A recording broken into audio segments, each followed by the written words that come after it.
Good evening and welcome to another sparkling edition of Plank of the Week. I'm Mike Graham, and as you can see, I've got a sign that says it, just in case I forget what my actual name is.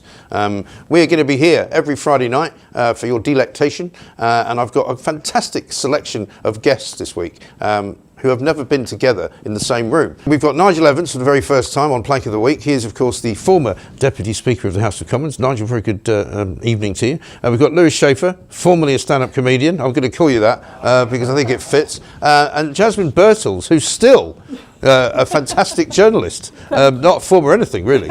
So welcome to all of you.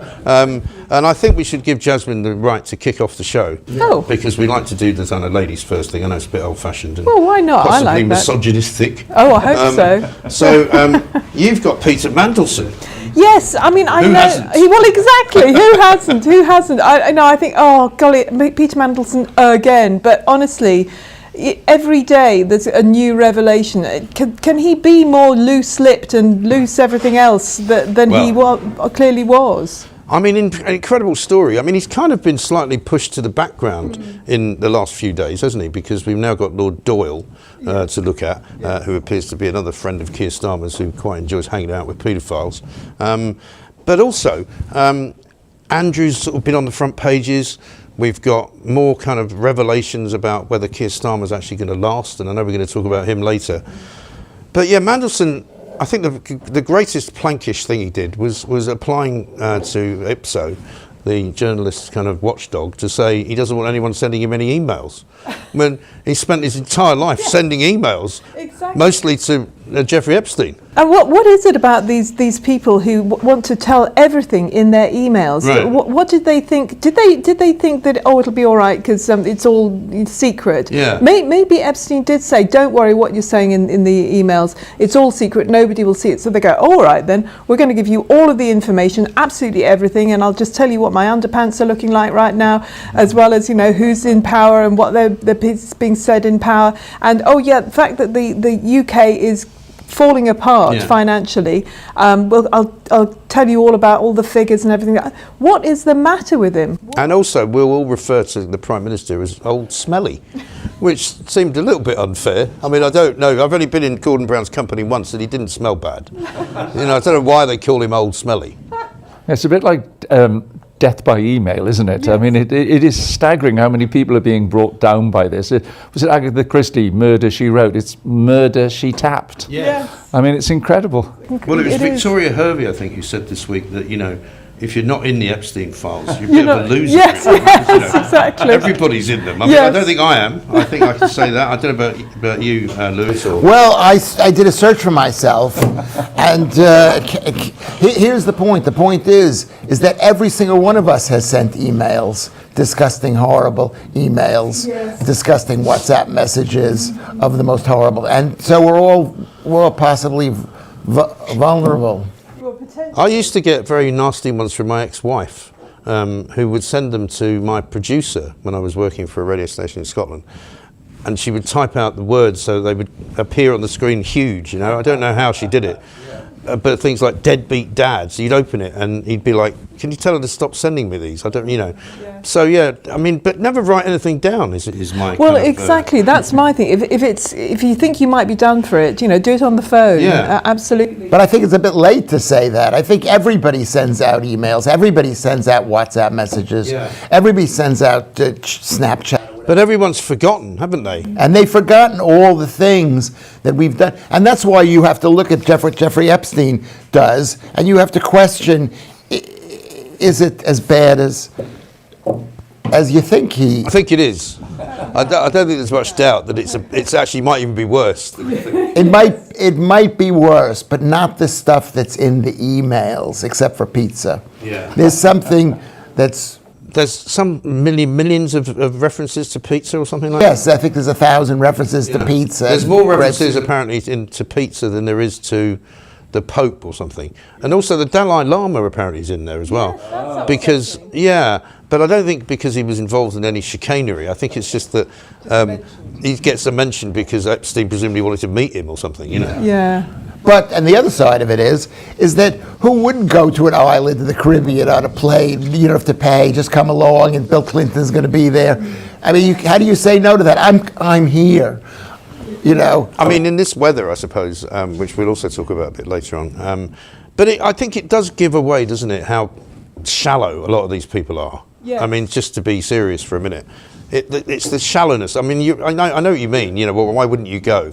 I mean, there are things that I've been at, which I'm sure we've all been at, not those kind of parties, but you know, where you're just standing around. There's a lot of famous people there, and it's really dull and boring. You know, like book launches and kind of, you know, cocktail parties, and you know, everybody's kind of standing there because they think they should be there. I mean, you must have been a million. Well, I was going to say, poor old Boris Johnson must be looking at this, and he got sunk for eating cake at a party, allegedly. He didn't get sunk for that. He got sunk because he lied to the British people. That's why he got sunk. It doesn't seem to be working for Keir Starmer, though. He's been lying ever since he's been Prime Minister. Well, they all lie. All politicians lie. I'm a former politician, Lewis. Former. So And I'm a former comedian. He doesn't lie anymore.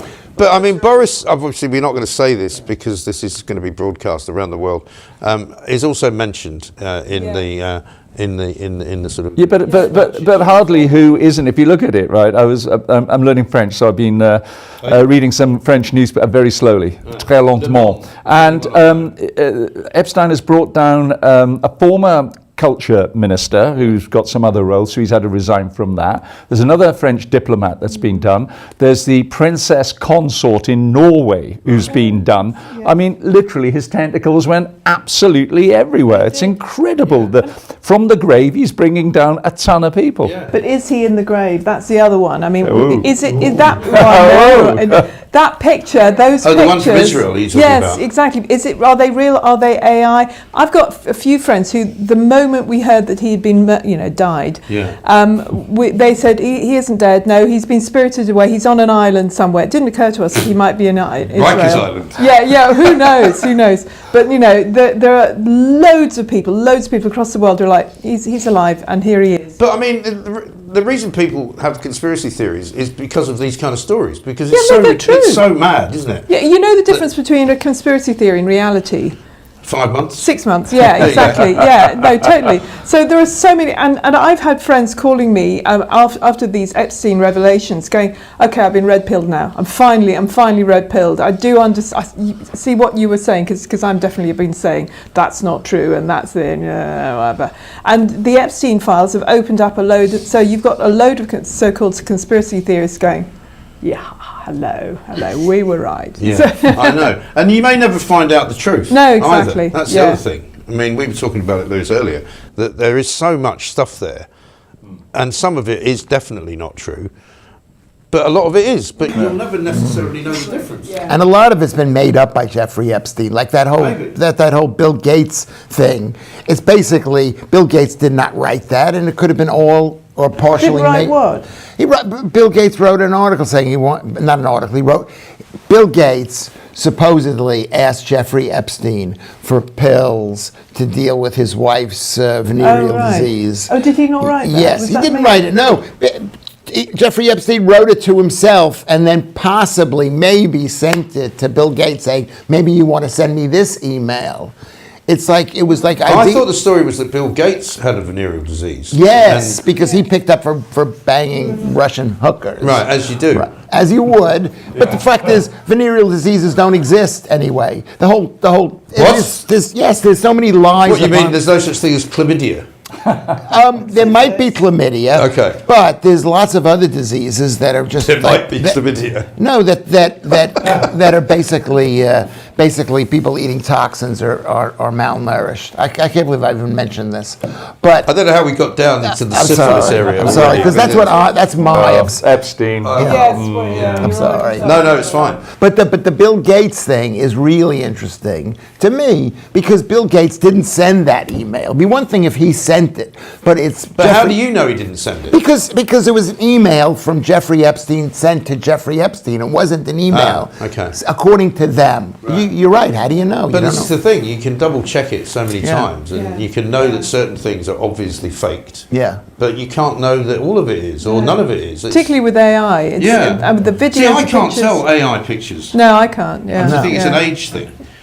I can look at a picture and go, look at this picture, and people go, it's AI. And I'm like, how do you know that? Yeah. Videos I can often tell. Videos, yeah, because they move in a funny way. Yeah. And they look a bit kind of flat-faced, quite a lot of them. They There's do. not, Very glossy. yeah, there's not much kind of Yeah. definition of wrinkles and that kind of thing. But actual still pictures, I can't tell. And I'm meant to be sort of an expert in this. And even the video, as you can't tell. I've seen Vietnam being, the rubbish in the rivers in Vietnam being cleaned up relentlessly, and that's all AI. I think. I'm not even sure. Yeah. Well, do you know, there was a story a couple of weeks ago, and it was a river somewhere in, was it Oxfordshire, that was full of junk. Oh, yeah. And I was convinced that was fake. Yeah. It turned out it wasn't fake. Sadly not. It turned out it was real. No, it is and I real. thought that's bound to be from somewhere in the developing world, you know. But it wasn't a river. It wasn't a river. It wasn't like the stuff came from up there going down there. It was dumped in a People specific have spot. Yeah. So they made it seem like the whole river looked like a river in Vietnam. But it was bad. It was a terrible. It was thing, horrible, yeah. I just feel sorry for authors because reality is now stranger than fiction. Yes. It is. I mean, what is going on at this moment? I mean, the difficulty for all of us talking about Plank of the Week is there's so many of them, isn't there? Yes. There's more planks than a shipwreck, Well, let's be that's fair. Where do you go? And also, I mean, I'm going to add this on as a kind of an amended plank, because Katie Balls, it was actually Charlotte, our producer, who wanted me to mention Katie Balls, because she's the woman who went and interviewed Mandelson in January to try and obviously do a kind of soft soap job on him before all of these emails came out. And so they'd done it for the Times magazine on a Saturday. And then suddenly the emails came out, and so they had to sort of quickly put bits of it together for the previous Monday's paper.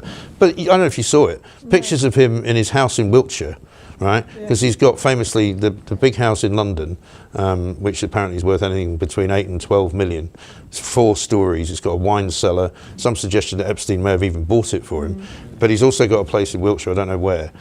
But so there's pictures of him standing in the kitchen wearing jeans, sort of cooking, and he's got a little pug dog next to him, and the headline said something like, I feel like I've been a victim of circumstances, something like that. And people were putting out memes going, that's actually the dog talking, about how circumstances have been very unkind and all of that. But it was a typical, because Mandelson clearly, this was as late, I think, as January the 25th, so not that long ago, he clearly was in sort of, rehabilitation mode. Yeah. He thought that he was going to come back again, again. even though he'd been fired as a US ambassador. And what we also found out this week was that back in 2002, when he first met Epstein, he was still working in Downing Street, even though he'd been fired as a minister. Right, so he'd literally sort of gone out the front door and come back around the back door. It's amazing. And that picture of him in his underpants talking to that woman in her dressing gown. And that was or something. in Paris, apparently. Oh, was it Paris? Yeah. How do you get this? I just wondered if Epstein had cameras all over the place in all these buildings, because surely they weren't posing. Well, I mean, who would pose in your pants? I don't think he was posing, but I think there might have been somebody just taking pictures all the time. Like Ghislaine Maxwell apparently has a collection of thousands of pictures, which have all been uploaded to some laptop or other, some of which are, partially pornographic apparently, of all the various things that were going on. So, I mean, maybe they all just got used to, having people filming them. Yes, maybe. Possibly. Yes. And It is staggering, isn't it? I mean, do you remember, I'm going to tell this story because it's such fun. When Chris Bryant got famously photographed in his underpants, but he used the photograph himself. Well, he took it himself, didn't he? That's right, he took it himself, and it appeared in a Sunday paper. Yeah. And we all looked at it and thought, whoa, everybody. And there was a reception in the Cinnamon Club the next day. Right. And there's a group of us standing there, right, MPs, and I could see Bryant walking in, and I thought, oh God, what am I going to say? It's awkward, isn't it? What did you say? He said, put your pants on. No, he came into the group, and Lindsay Hoyle was there. Right. And he looked at Bryant. He said, well, Piers Brosnan, are you? And we all laughed. That's good. And that was great. It broke the ice, and we just carried on. Yeah, I mean, who hasn't put themselves on a dating website in their underpants? I mean, I've had that removed now, obviously. Right, so Nigel, over to you. Your first one, I think, is Keir Starmer.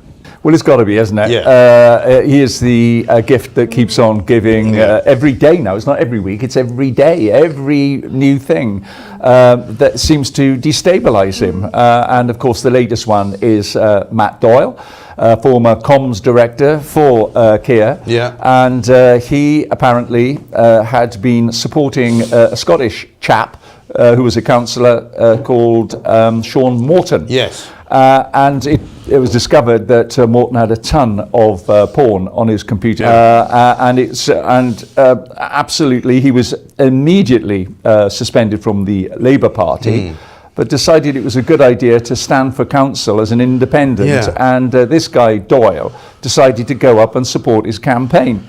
Beggars belief, isn't and it? the big question is now, it's a huge question: did he know before he appointed him as a peer that this had happened? And the answer has now been revealed. Yes, he did. Yes. He skirted it at Prime Minister's Questions this week, but it has now been revealed in the newspapers by Number 10 that yes, he did know, but he still thought it was a good idea to appoint him. And now the egg is all over his face. He has suspended him.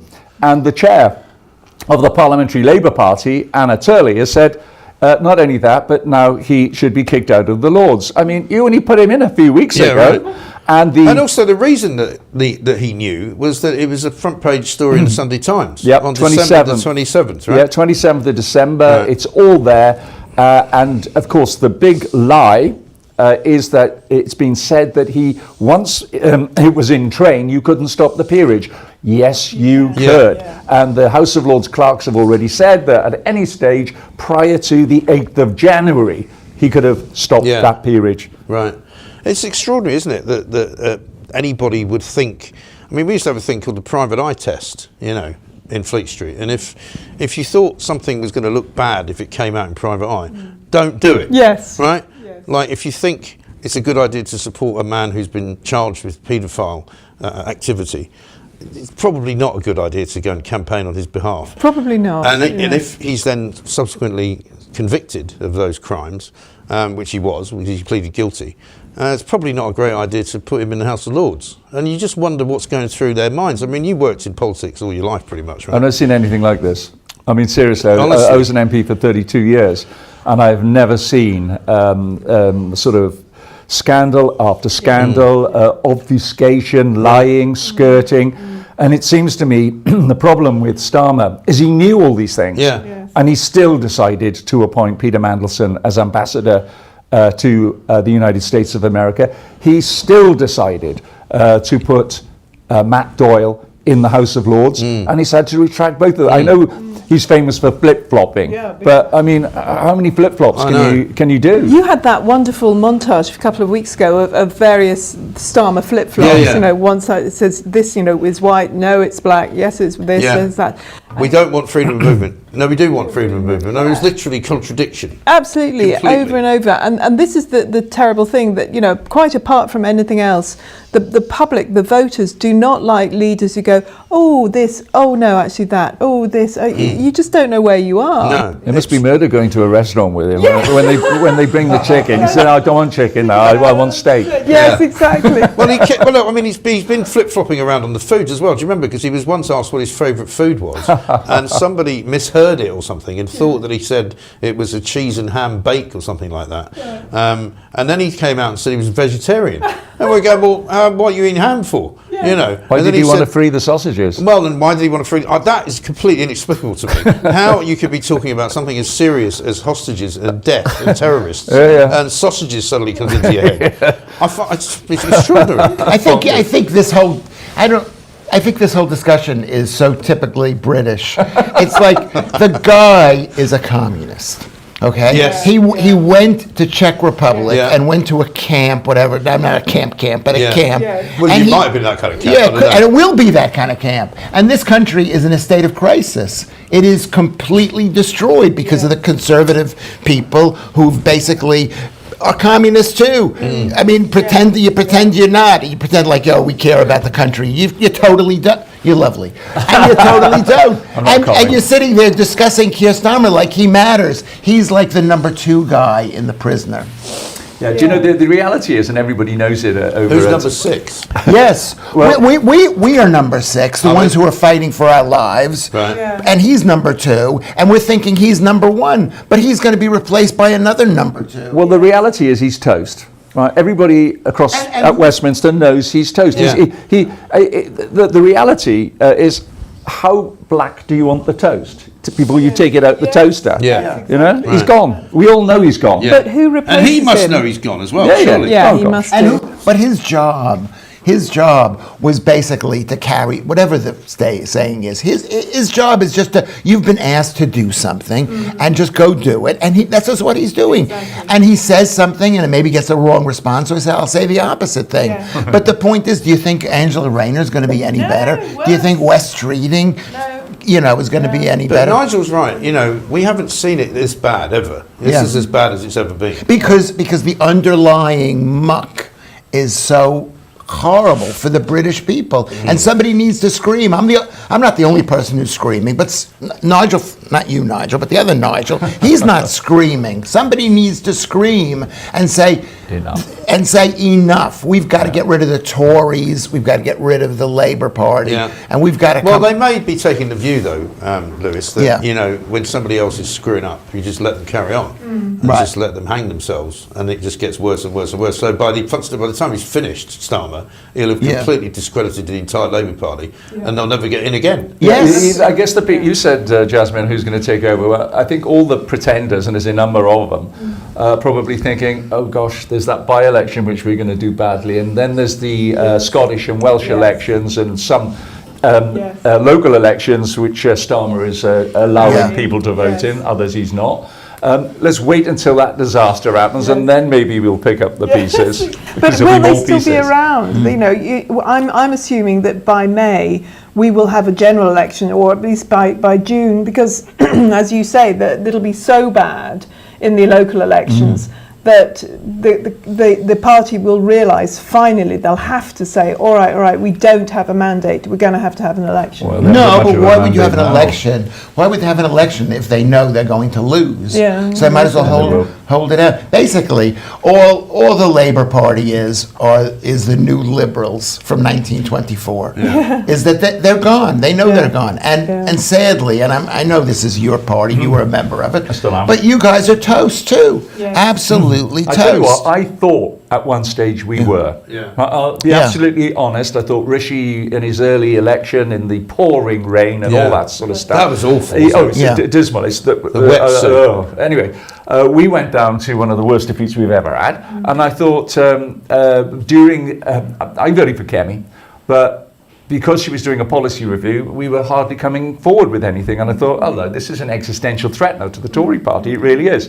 But since the party conference, she's come back both has, guns blazing, and she's come forward She with a ton hasn't of policies. come back guns blazing. Yes. She hasn't spoken for the people of Britain, which is to end mass migration. She's done that. No, she Leaving hasn't the said ECHR. Lewis is doing it. deportation of people. No, she hasn't. Yeah. And the fact is, the fact that you people, you horrible Tory people, okay, I shouldn't even talk like this. I'm not, but is that You're not even allowed to vote, He's right? flip-flopping. Lewis said it was nice a moment. No, you are nice. That's the problem. That is the problem with the Tories. And that's the problem with, they're so nice. They're nice. Well, we don't need nice. We're in a state of, I'm talking like a. Well, we are in a state of war. In a Yeah. state of war. And Yeah, everybody's in a state of sitting war, there saying, yeah. he's seeing some guy in his underpants. Like that matters. But she is, to be fair, she is ripping him to shreds every time she She gets is a chance to do it. every But Wednesday. is she leading the war? Has she jumped? Well, no, because they're still not ready for prime time, because there are still lots of people who will They not still vote blame Tory. us. They still blame us. Listen, I blame the Tories as well for not tackling the immigration, which they said that they would. It's not even They tackling didn't send yet. anybody back, Being right? And they're still nonsense. flooding in. Yeah, They literally are absolutely flooding in. Absolutely. Well, I've got a plank to do about that in a minute, but I'm going to give Was Lewis... that too much? Was that too No, much? that was fine. It's exactly what we expect from you. He's a lovely guy. He's a lovely guy. You are the quintessential ugly American. So, you come here and just shout at us. I'm very good looking for my age category. So you say. Speaking of which, Jesse Van Rootseller is the name of the person we're about to talk about, because you want to nominate the Royal Canadian Mounted Police. Well, which one are we doing? The Canadian Mounted Police? I don't even know I think it's the Royal Canadian Mounted Police, because they're the people that identified this. It was a horrible story, and so, you know, we probably shouldn't be making fun of it. We're not making fun of the story, but this was a mass shooting in Canada, and the person doing the shooting was a man, or a young man, who was transitioning to becoming a woman, and he was identified by the Royal Canadian Mounted Police as a person in a dress. Yeah. Because they don't want to say what the absolute truth is. The absolute truth is that trans. There's no such thing as transing. A woman is a woman. Look at beautiful Jasmine. She is a beautiful woman. She cannot become a man. Go on, I'll have dinner with you. Go on. You've persuaded me. Oh, yes. I don't know what it was. Yeah. and she is not going to be a man. Maybe at nighttime in my eyes. If we've had a couple of drinks, I'll pretend that she's. But you haven't been around here at night, have you? we can all pretend. And pretending is fine, and that's what makes. And I'm a libertarian, basically. You can pretend whatever you want to pretend, but don't make me tell you what you want. Exactly, that's what most people feel. Yeah. Yes, that's what most people feel. And the Canadian Mounted Police, they're like American FBI. They've been co-opted by the horrible Canadian government. I'm an American, and we used to like Canada. We never even paid any attention to Canada. We didn't care about Canada. Right. But now those people are basically, they're like, they become like communists. They're communists. They're all woke, aren't they? They're disgusting. They are all woke, and it's a horrible situation. And they're going to take away even more guns of the people. And we need this. That's what this country needs. It needs guns. It's an extraordinary thing. So they're taking away the guns, but the government themselves, the Canadian government, are killing their own people through the MAID system. I mean, it's literally millions. It's extraordinary how many people are. Well, I don't know if it's millions that they're killing, but I think it's like I heard 20, 30, 40, something thousand. Oh right. You know, that's quite a big number. That is quite. Any number is a big number. Well, it is. I think the problem is the wokeism, isn't it? Yeah, well, the thing is that what's so terrible about this story, and the other phrase that was used, or word that was used to describe the shooter, was a gun person. Right? So you couldn't even call him a gunman. Or a gun. I mean, I don't think there is such they thing as a didn't want gun. to offend the So they didn't want to offend person. the gun person. Yeah. They didn't care about the dead people, because quite a few people were killed by this character, right? Yes. And of course, we can add in the BBC and Sky and everybody else, because they parroted it instead of getting on television and saying, you know, it's a trans woman or whatever. Yes. They repeated gun person. Well, it's the same as and female in a dress. But Mike, it's the same thing when that newsreader said pregnant person, and she was reading the order, and then corrected it to pregnant woman, and she got chastised for doing that. It's disgusting. Well, it's one side of the war. There's this war. The war is the leftists, globalists, team world people. They're super angry, horrible people right now. Maybe they'll be nice in the future. I remember when left-wing people were lovely. I was, lovely. They were kind of fluffy and soft and kind of, a bit. Now they've got kind of, good-hearted. Yes. They sort of give money to tramps and things. Yes, now they want to. Now they're in power. They want to kill everybody. It's extraordinary. They want to kill you for not giving money to the tramps. Yes, exactly. And they want to give the tramp my house in the case of the Greens. And they want to put me somewhere else. Probably in prison. For not agreeing with them. Right, I'm going to go back to something which we talk about a lot in this country, because we've been doing a lot of politics. The weather I have as a plank this week, because I don't know whether you know this, but it's because of high atmospheric pressure trapped around Scandinavia. It's all their fault, apparently, which has resulted in the UK being drenched in rain every single day this year. Now, I know what Lewis is going to say. He's going, it's called England. Up to a point. But I mean, even for England, this has been horrific, right? I mean, I was out 2 nights this week. Both nights, looked out the window and thought, I really don't want to go out in that. And I put an anorak on with a hood, and I got on a bus, I was drenched in moist water. It was just dripping off me. It's been horrible. Mind you, if I could be a ray of sunshine for a moment, because I was talking to friends in Boston in America yesterday, and they said yesterday was the first day this year that it's been above freezing. Yes. So they've had constant dumps of snow. So I thought, okay, fair enough. Apparently at one point it was minus 20 centigrade. Yes. So I thought, if I had the choice between constant rain or horrendous cold, I think I would honestly go for the rain. Not just me. About. You wouldn't? No, You'd I have- love this. No, because at least in America, when it's cold like that and there's precipitation, as they call it, the sky's blue, you know, and you have this beautiful kind of sunshine and snow, and you know, I don't mind that at all. And also, they know how to deal with it. Well, they My do, sister lives in yes. Connecticut, and you know, the gritters are out, you know, even before the snow started falling, and she has a house on kind of a little road in this little town, and the guys come around and plough her drive so that she can drive out whenever she wants. Here, you know. you just need Whereas 2 here, centimetres. You get 2 centimetres and Everything gone. all the airports shut down. Yes. Trains don't go anywhere. Schools You know, closed, the whole London gets shut. I remember they shut the tube once when, Yes. when it snowed, and I Yes. said to the guy, it's like literally underground. Why are you shutting it? And he's like, well, some of it isn't. And it's like, well, can't you just run the bit that is? They closed the airports once in Heathrow and Gatwick because there was a threat of snow. Oh, Yeah. for goodness sake. It wasn't even snowing. It was Well, like we now the live threat. in that ridiculous kind of world where, you Yeah. know, if there's any health and safety issue which might, you know, result in somebody slipping, Yeah. they have to shut everything down. Well, it's a shame we don't have a minister in the government that is taking climate change serious. Oh, hold on. Ed Miliband. Ed Miliband, yeah. He's not on the list this No, week. he's not on the list. Amazing. Yeah, you're safe, Ed. You're safe. I was waiting for someone to mention climate change. That's as big a bogus thing Yes, as massive COVID scam. thing. The Yeah. whole thing is a scam. Total And scam. do you actually believe in climate change? And that's the No, problem. they're- That is the problem with the Tories. Well, I tell you what, Because it you used to be- believe the same thing that the No, other I'll guys tell you what, Lewis, believe right? It in. used to be called global warming. And then people like me used to say, I guess if the price of us having a nice weather in Britain is we're going to lose Venice, it's a price I'm prepared to pay. I used to joke about it, and then it changed from global warming to climate change. Yeah. Because Venice is change, Venice is going to be flooded either way. They're either going to sink. It or always they- gets flooded. and it always gets flooded because they built on a marsh in the middle of. they got tourism thanks to their. They had to charge tourists to Yeah. come in because of the. Well, I mean, if you build they want to come and have a look at the city canals. on water, Yeah. you know, Yeah. there's a pretty good chance it might flood. Yeah, they put it because there's wooden beams in there which are going to rot, and the whole thing is going to sink.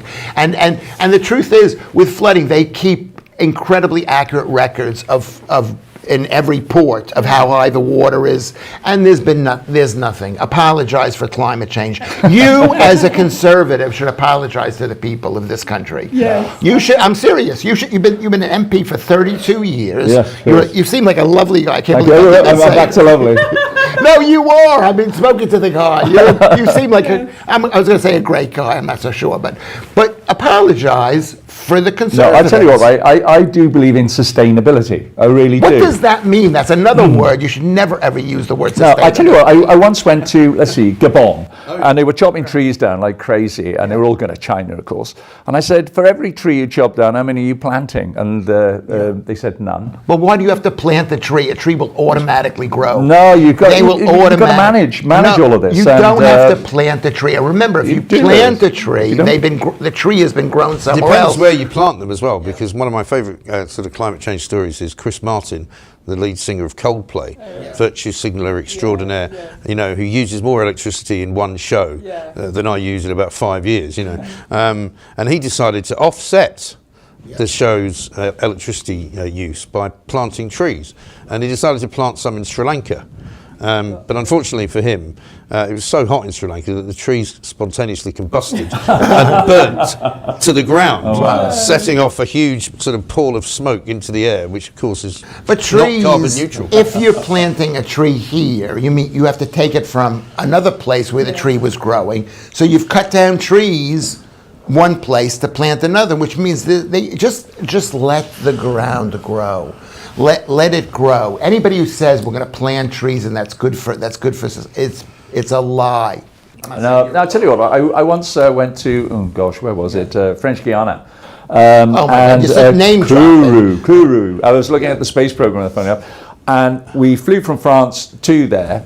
And I can remember when we were seeing ground in French Guiana for the first time, all I could see was trees, right? I thought, oh gosh, this is lovely. Half an hour later, we were still looking at trees. Yeah. It's the lungs of the planet. And you've got to be very careful, allowing this to be absolutely chopped down as it's happening in parts of South America. Otherwise, we're all going to pay a price. It isn't first of all. Well, a lot of them were cut down for the last climate change conference. So they could build absolutely. So they could build a big road. They don't seem to have got the message. Hypocrisy there. And everybody flies in on their private jets. Yeah. Trees are beautiful, but they are not the lungs of the planet. America cut down all of its trees when the British people arrived, and they didn't die. This country has lost all of its trees over time. Also, and you don't seem to be gasping for air. Was it not Henry VIII who cut down all the trees in Britain? Absolutely. Because he wanted to hunt, basically. And then they reserved, then they had the new forest where they said, we're going to let the trees grow. Yeah. So you don't have to worry about, trees are good. They're beautiful. You should not cut, they're like women. You shouldn't cut them down. you should just admire. Nurture them. Nurture them. Have them around. Appreciate. I like it. This is a nice place to be. And listen to, like women are like trees. You just got to look at them and listen to them. Maybe hug them. Maybe hug them, yes. Buy them things. Jasmine, back to you. Wes Streeting. Yeah, Wes Streeting, he has been touted from the start as the great white hope, the pretender to the throne. He's a PR guy. Right. Now, you and I know PR guys, PR girlies, PR guys, lovely people, very sweet. They often give you things. I like PR people because they give you things. But would I put the nation under their charge? No, I wouldn't put anything under their charge. They don't even phone you back. Also, he's been in charge of the NHS for the best part of 18 months or maybe more, and he's ruining it. And he's managed to make it worse. It was pretty bad when he took it over, but it's now really bad, and he's also now lying about it. They keep saying, we've reduced the NHS waiting list. No, you haven't. You've knocked a load of people's names off because they're all dead now, because they've been waiting so long for an operation that they're no longer with us, right? Or they've gone private because they literally couldn't wait any longer. There are so many going private. You and I have talked about this before. People really are, and I do honestly think, as a financial journalist, I think everybody needs to have health insurance now. It's the only way forward. It is. And it doesn't matter. What's the NHS is costing us about 190 billion. Right. And honestly, I'd love to know where that money's going, because what I hear is a huge amount of it is going into private pockets. We hear, we don't want to turn the NHS private. It's already private. It really is. Yeah, because loads of bits of it are run by the private sector. Like the nurses, they're all being paid a salary. The whole nursing thing is private. All the doctors, they're all being paid privately. All the ambulance drivers, the whole thing is private because we're all private human beings. Yeah. The NHS is the biggest waste of money. But Jasmine, you said about private insurance. For me, right, looking at it, there's a ton of people out there with private health insurance. I think it should be tax deductible. You should encourage people.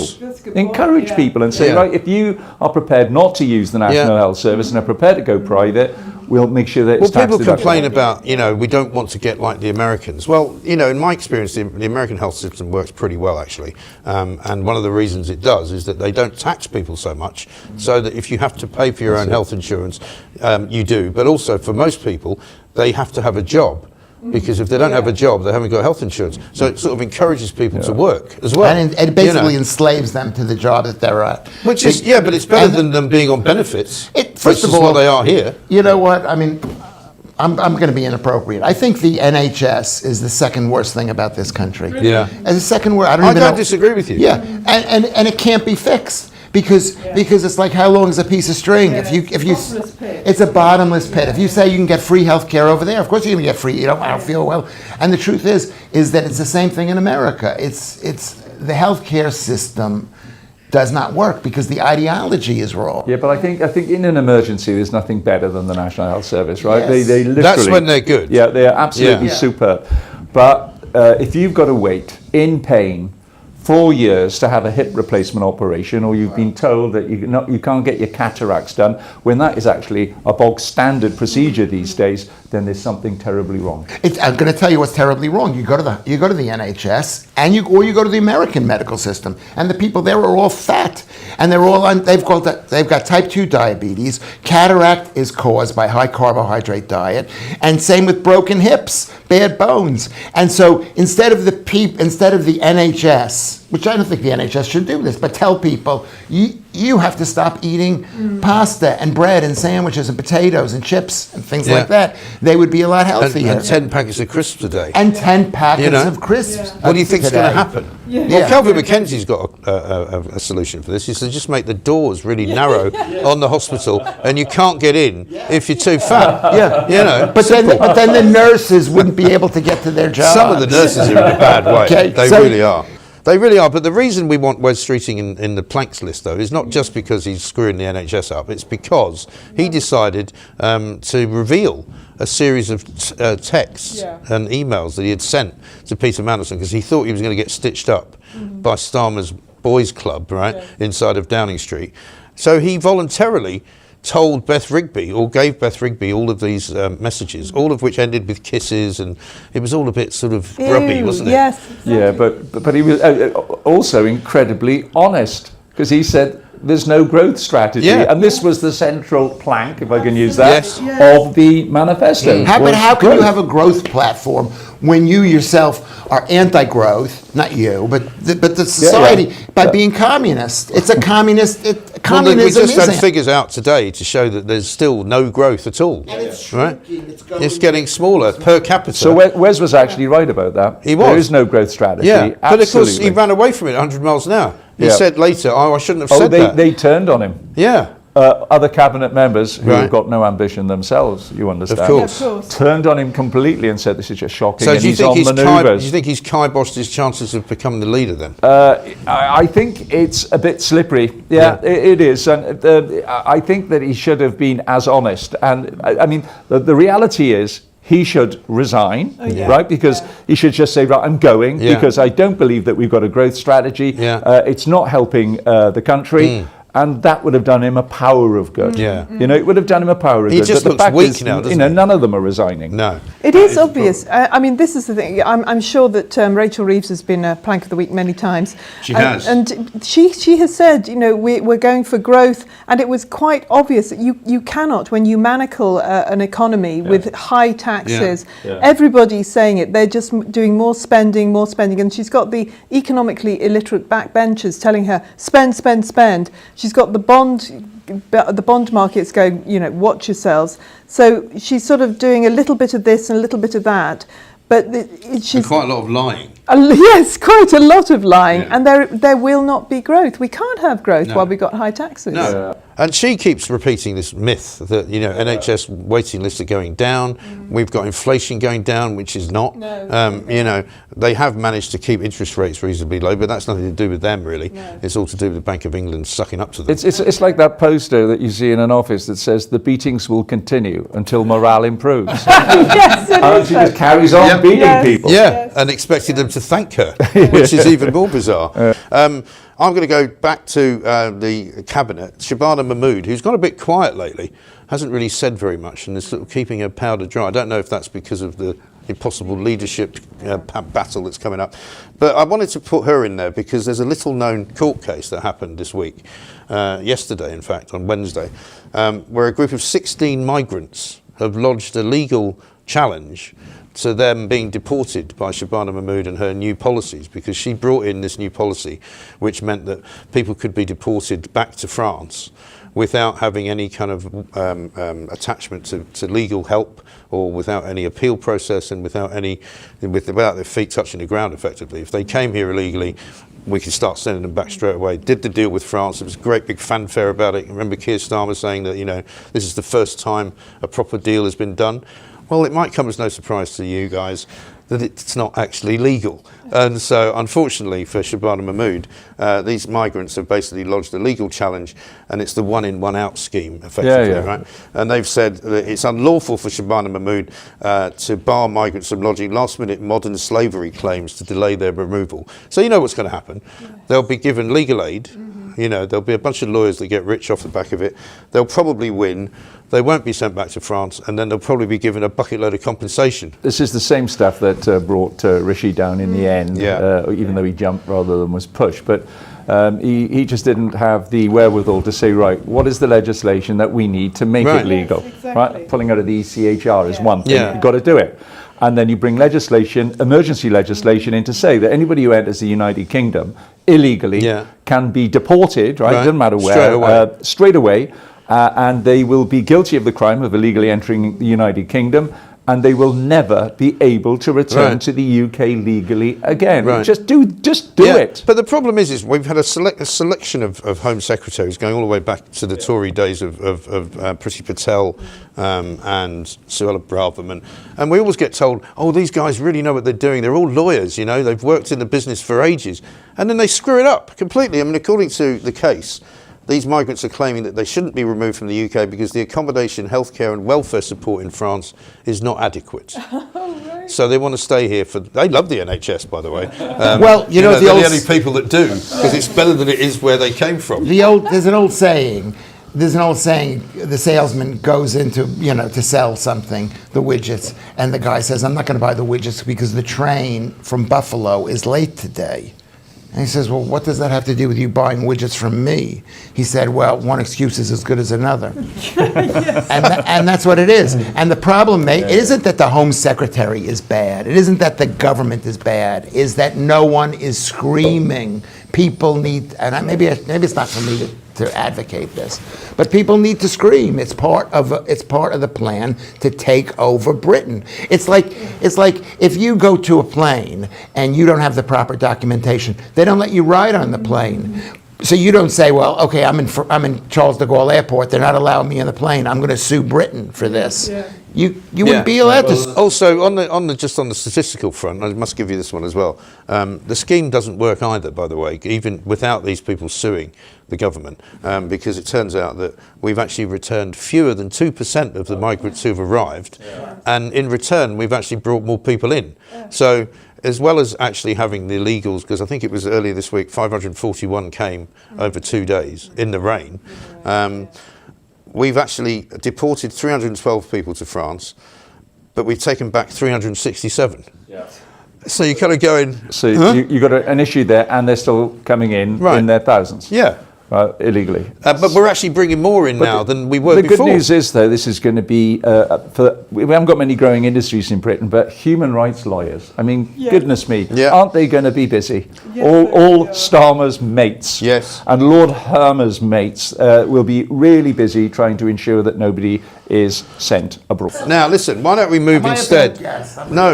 Move to the next subject, I think, Nigel Evans. You've got the Parliamentary Labour Party. I want to put the entire Parliamentary Labour Party in because of all the shambles that is going on, and Keir Starmer has never been, there's never been a leader more unpopular than the current one. He's only been there 18 months. Goodness me, doesn't time fly? Feels like a lot longer, doesn't it? And then it's disaster after disaster. It's lie after lie. It's subterfuge. And then when they get the opportunity to basically tell this man what they think of him, which is what they've been doing in the tea rooms in Westminster for the past several months, they bang the tables and cheer him and are basically giving him succor. This is the guy who's won every fight that he's ever fought, really?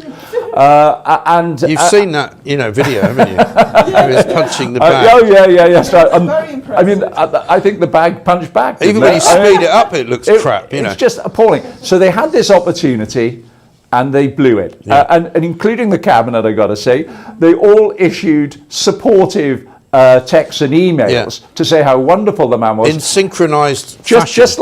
It's just like they've been taken hostage, right? And they've got to say nice things about the hostages. This is what the entire cabinet did. Who's running it, though? Is it Blair in the shadows? Was it Mandelson? Who is running it? Because it's clearly not Starmer. Starmer's just doing what he's told, clearly. No. And what about the rest of them? Who are the real people? I think it was definitely Mandelson.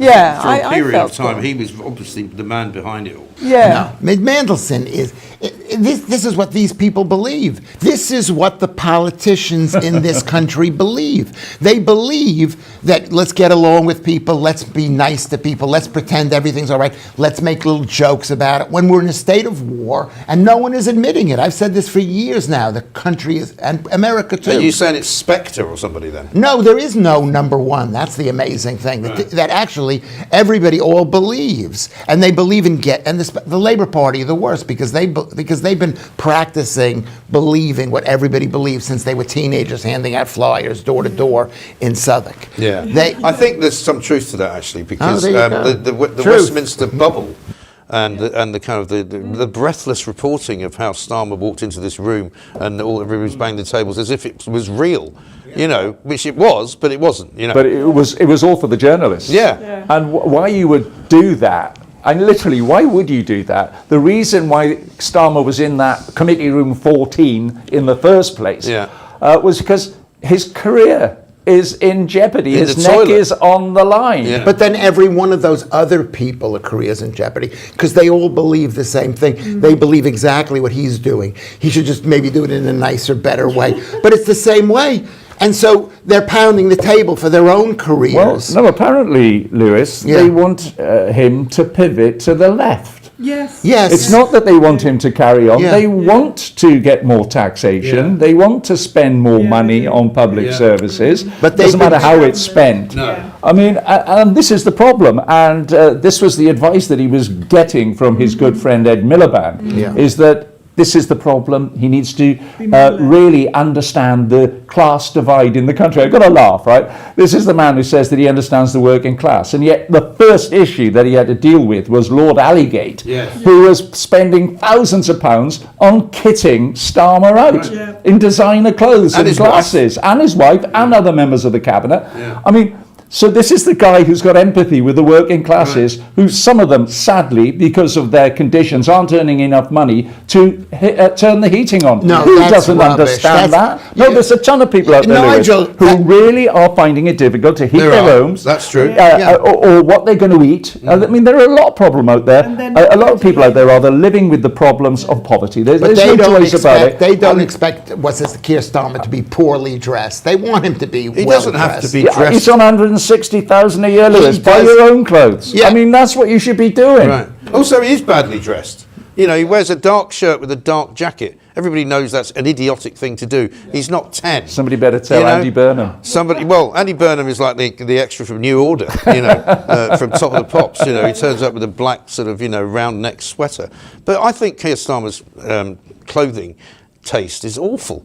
No, they would like and how much money did he take? Care. Did he take £20,000 worth of stuff? Well, No, it was more than that. He took many more thousands in free tickets. Yeah. Went to see Taylor Swift twice. Football So he's always in the tickets. box at the football. And so for anybody who's living that sort of lifestyle, and he's on 160 grand, and he's looking forward to a pension that had to have special legislation, right? So that's how much money he'll be on. Never mind the book deal and various other things. I mean, this guy has got no empathy with the working class whatsoever, so shut up. And stop telling everybody that he is working class as well. Yeah, he has no empathy with the white working class of this country, but he believes in the team world, globalist, communist. Davos. Yeah, he's totally in that. Yeah. There's nothing working class about Davos, though, is there? No, there isn't. He hates this country. Yeah, of course he does. There's nothing working class about the Labour Party. As you do. Yes, I hate it because I want the people to scream, and you're not screaming. Well, you're this listen, lovely lady. They'll be screaming listening to you, I'll tell you that. Let's talk about infidelity. Am I going to be invited back? Well, you said this last time. You just try really hard to be banned, don't you? That's what you do. Let's talk about infidelity. Because, that's been the big story this week. It's a Norwegian biathlete, which I thought was some sexual term. I wasn't sure what it meant. But anyway, maybe one of you can explain. Sturla Holm Lygreid is the name. And you pronounced his name? This is one of yours. This is a guy who confessed after winning a medal. He won a medal, and last week he told his girlfriend that he had cheated on her, and the girlfriend, from the impression that I got, is not interested in speaking to him anymore. And and he's apologizing and crying and in tears, and it's what makes him my plank of the week is he represents men today. Which they're not men. You can't apologize to a woman. You shouldn't cheat on your wife. Of course you shouldn't. I would never cheat on you. I would never cheat on you. But occasionally men do cheat. Yes, and you want a man who cheats. You want a man who can cheat. Well, I don't know. But Who anyway. can cheat. You don't want a man who can't get get another girl other than you. Well, I'd like one who could, but won't. But won't, exactly. That's yes, because if he did, he'd be out. I'm the only person who actually does feel some sympathy for this guy. Do you? I do, actually, Why? yeah. Because he clearly made an error, right? He's got the love of his life. Well, he said he's got the gold medal in her because he only got the bronze medal in. The thing is, he's got more than one error though. He's got 3 errors, in my view. First of all, the first error was cheating. Yeah. The second error was telling her he cheated, and then the third error was telling the world when he won his medal that he told her he cheated, and everybody went, "What a complete plonker!" What's that's got to do with that? It's not got to do with us. People, washing their dirty washing in public, airing their dirty washing in public is really getting me now. Yes. And it's like, just too keep it much to yourself. information. Really is, and I think that's quite selfish because he's put her in it now. It's not just him. He's like, he keeps mentioning her name, and so the world now knows that she's been cheated on. That's not fun. No, because he's humiliated her effectively. And he's so ugly too. That's the painful thing. And it's basically nobody. If he were good look, the point is she's not going to take him back because he's ugly. Thing is, though, this is now I'm not a sports fan. I don't watch sports. But I was thinking the other day, I could not name you one single Olympic athlete now. I used to be able to. Usain Bolt. I think that was the last time I thought, oh yeah, there's an Olympic athlete. Now they're all nobodies, and it's all about the money. I get the feeling that people aren't so interested in the Olympics anymore because it's so clearly about the money and about the drugs. Yeah, it's so corrupt. It's like everything. It's just eating itself. Like politics, we're seeing the corruption there, so we're sick of that. The Olympics, we're sick of that because of the corruption. I mean, the Olympic Committee, they just share out money between them. That's the whole point of being on the committee. I'm sickened by the other story as well, by the Ukrainian athlete who's just been banned by the Olympic Committee because he was wearing a hat in memory of those who died, the Ukrainians who died against the illegal Russian war, and they booted him out of the Olympics. That I think sounds about it's right. absolutely despicable. I actually used to say when I did a late night overnight show that I think the Olympics should basically be for people who want to take as many drugs as they want, right? And run as fast as they can and jump as high as they like. And that would be far more entertaining, these kind of superhuman characters who are taking speed, hilarious, whatever it is you take, I don't know, amyl nitrate, whatever you want to take before you run. But don't you think as well, though, the BBC have come in for some criticism this week because one, Team GB haven't won any medals at all, right? And we've sent out all these people, and every time you put the TV on BBC, it's like some more ice dancing,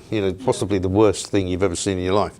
And curling, that ridiculous sport where people are dressed as if they're going down to the local lounge bar in a really crap hotel with a brush. Yes, and it's not a sport. No. If you have to dress like that can't be a sport. But apparently the other thing, and I haven't watched much of it, but people have been writing columns about this, that the BBC have turned into kind of almost like counsellors. They're not commentators anymore. So when people do things, like Lindsay Vonn, the former Tiger Woods girlfriend who's a downhill skier, apparently broke her leg, and they were all in tears, sort of crying, and isn't it terrible and it's awful, and I remember Not the 9 o'clock news used to have a thing called Medical Grandstand where they would show people falling down the mountains and crashing and it was great. That's what you want to see. You want to see people, you only want to see them if they crash. You don't really care if they don't. And so apparently at one point after there was a snowboarding competition where they're all kind of these rad kids, there were 2 people in the studio holding hands with each other because the British woman hadn't managed to win. And they were kind of comforting each other and going, isn't it dreadful? So we got no medals, have we? We got none. No, and not one. It's like the Eurovision Song Contest, isn't it? Nil point.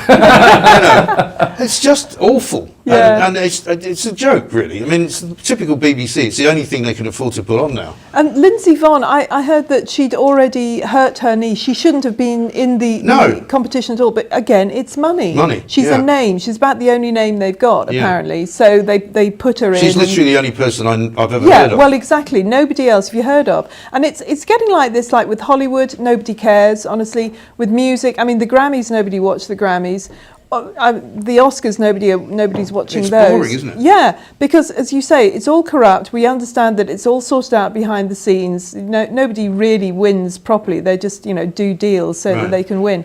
So all of these things, they become corrupt. We need them all, I think, to be got rid of, and something new brought out that isn't corrupt, if that's a Something possibility. properly entertaining. The problem with this country the problem with the Olympics is, it's the Winter Olympics, and this country doesn't have winter. It has like rainy fall or autumn. But when they have the Autumn Olympics, Britain will do amazing. I'm just waiting for Qatar to apply for the Winter Olympics, and they'll probably get it. And they probably will get it. They'll create a snow dome or something for £1 million a second, We're nearly at the end of the show. I think I've only got one more to go. And my final nomination is Anas Sarwar, who was the one voice that stood out in Labour this week and basically went out and said that Keir Starmer should resign because he was crap. But then he didn't make sure that anybody else was going to follow him. So he made it, again, you'll know more about this than me, but surely if you're going to do that, you kind of make sure that somebody's going to fall in behind you. They've said that he made a phone call to Angela Rayner and she supposedly encouraged him to come out and say it. And he's still saying it. Because I asked him the other day, do you still stand by it? And he said, yeah, I still want the guy to go. It's a great platform for the Scottish parliamentary elections, isn't it? Well, so what does he think's going to happen now? He's not even going to get... Well, apparently, lose his seat. It was the charge of the Light Brigade, but he was on his own. And he was expecting, I think, the Welsh Labour leader to follow at least. Yeah. And she didn't. No. And so, in the end, it's him on his own. Right. And he was ridiculed then by everybody. Right. And now he's sort of licking his wounds. But he is going to be there saying, please vote for my party. With a leader that I literally have no confidence in. Yes. He's probably going to move to Reform. Reform keeps saying they've got a Labour person coming. That would be the right thing to do. If you've been chucked out by the Labour Party, go to Reform. Why not? Might as well. Is Scotland still is it a country? Well, it's an interesting debate, that, because I used to have it all the time, because technically my parents are both Scottish, so I'm allowed to insult the Scots because they can't have a go at me. And I say, if you don't have a passport, it's not a country. Yes. And you don't have a Scottish passport. True. There's no embassy unless you consider maybe the pub or something. They're working on that, though, Mike. They have their own... Well, they've been working on it for a while. It's going backwards. Because they had more people who voted yes in the actual referendum in 2014 than would do so now. Well, I tell you what, the way things are happening, I made a joke yesterday about the fact that the government have decided that it's no longer His Majesty's government, but it is the UK government. The UK government. And I said, maybe it was the King, looking at all this shambles, who said, please, could you take my name out of the government, please? You're bringing me into ridicule. That's actually probably a good call. Because he's got enough problems. He has. He really has. Yeah. Funnily enough, no mention of the royal family this week in Plank of the Week, which is unusual. But there we are. Maybe it will be next week. Well, the King came to Clitheroe and he was royally welcomed. He was, except by those idiots from Republic who keep heckling him. Is the second worst thing about this country. You said it was the NHS before. And them too. It's hard to decide what is the worst thing. All the things you think are good in this country are horrific, and all the things... We love the King. I know you love the King. The King is not your king. He's the King. He's a globalist leader, world king. Yeah, so speaking of the King, and you mentioned him going to Clitheroe, he's been followed around now by these people from Republic who are sort of making out that they're ordinary citizens and they're heckling him all the time. But there was a funny moment because I think this was the BBC who had a signer, I think that's the right phrase, is it? Doing, interpreting what was being shouted in sign language. And have a look and see if you can guess what he's saying.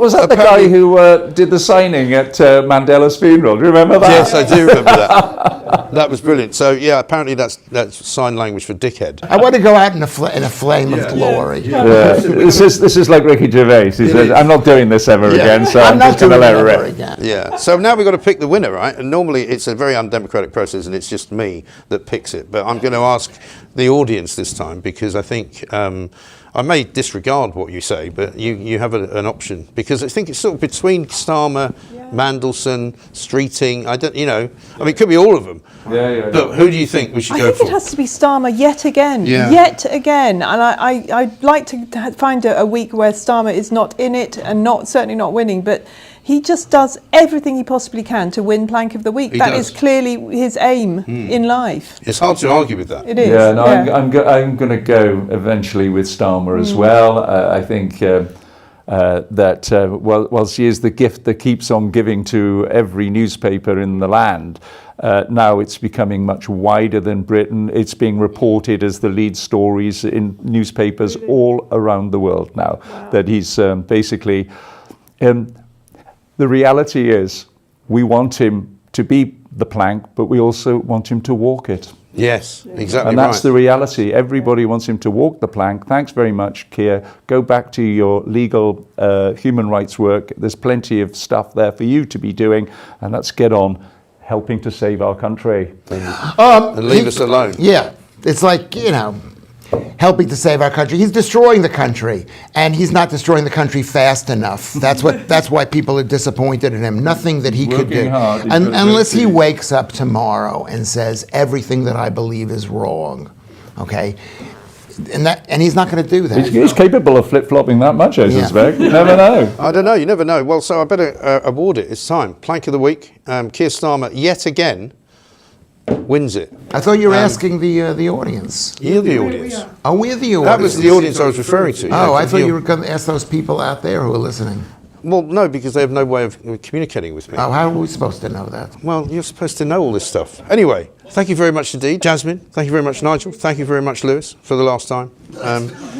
We probably won't be seeing you again. And that was Plank of the Week. By the time you watch this, you never know. Peter Mandelson might be in custody. We shall see.